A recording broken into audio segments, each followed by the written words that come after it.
दोस्तों स्वागत है। आज आपके लिए लाए हैं धमाकेदार एक्शन से भरपूर रोमांचक फ्यूचरिस्टिक मूवी जिसका नाम है स्पेस स्वीपर्स। 2011 में रिलीज हुई हॉलीवुड मूवी। तो मूवी के फर्स्ट में हमें देखने को मिलता है कि दुनिया दो हिस्सों में बांट चुकी है, अमीरों और गरीबों के हिसाब से। 2092 के समय में धरती नाम की एक और सोसाइटी बन चुकी होती है जिसको यूटीएस भी बोला जाता है, मतलब कि एक नॉन पोल्यूशन और नॉन पॉपुलेशन वाला स्पेस, या फिर ये कह लीजिए कि एक ऐसी जगह जहां सिर्फ अमीर लोग ही अपनी जीवन बिता सकते हैं। दूसरी तरफ पृथ्वी, जहां जहरीली हवा पूरी तरह फैला हुआ है, जिंदगी जीना ही जैसा अब खत्म हो चुका है। फिर भी यहाँ साब किसी तरह अपनी जिंदगी बिताते हैं। मानवता का 90% हिस्सा गरीबी और प्रदूषण में है।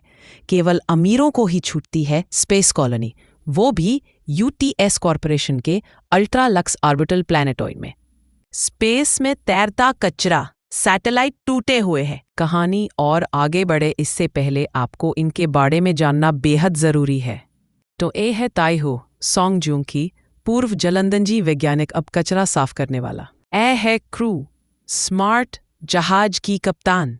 क्रू सूचना पाता है कि एक क्रैश हुआ शटल में भारी इनाम है।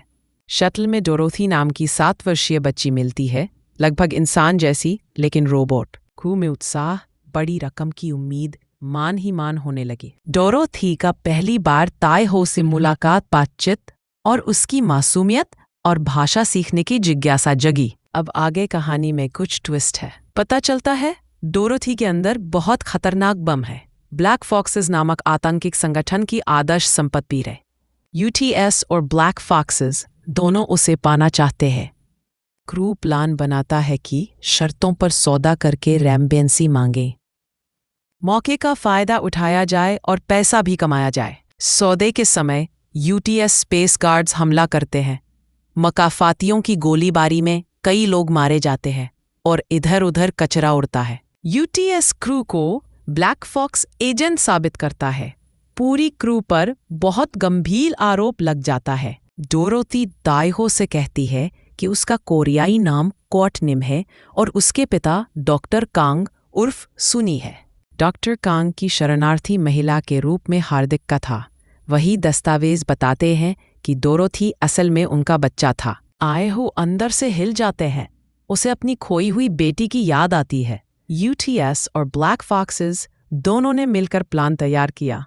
डोरोथी को हथियार के रूप में इस्तेमाल करने की योजना करते हैं। क्रू पता लगाता है कि डॉक्टर कांग अभी भी जीवित है। यूटीएस ने उसे अगवा किया है। क्रू तय करता है डोरोथी को नहीं सौंपेंगे।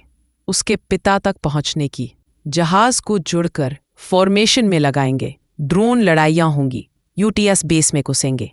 जहाज विक्ट्री फुल स्पीड से मरम्मत केंद्र को बचाता है। Drone gun fire. डॉक्टर कांग और कोटनिम मिलते हैं युगराष्ट्रीय संधि की तरह। कहानी अब मोड़ लेती है। यूटीएस कमजोर हो जाता है। यूटीएस का प्रमुख सर सुलिवान खुद हस्तक्षेप करता है। बड़ी वजह सामने आती है। यूटीएस चाहता था डोरोथी से उपग्रह धमाका करवाना ताकि वह मार्स कॉलोनी के लिए धरती छोड़े। क्रू जवाब देता है, हम इंसान हैं, हम धोखा नहीं देंगे। धरती पर धूल, लोगों में उमंग। यूटीएस की छवि बिगड़ी। यूटीएस सार्वजनिक माफी मांगता है। कॉलोनीज की तेजी कम हो जाती है। क्रू विक्ट्री नए ऑपरेशन पर निकलता है। स्पेस स्वीप्स शुरू होते हैं। कोटनिम हंस रही है। जहाज मरम्मत के साथ आकाश में उड़ता है। हमारी छोटी सी फैमिली बड़ी सी उम्मीद लेकर निकली है। हमें छोटा यूट्यूबर बोल के इग्नोर ना करे। हो सके तो वीडियो को लाइक, सब्सक्राइब करना ना भूले और हो सके तो एक कमेंट्स भी कर दीजिएगा। Thank you. फिर मिलते हैं एक और धमाकेदार मूवी के साथ।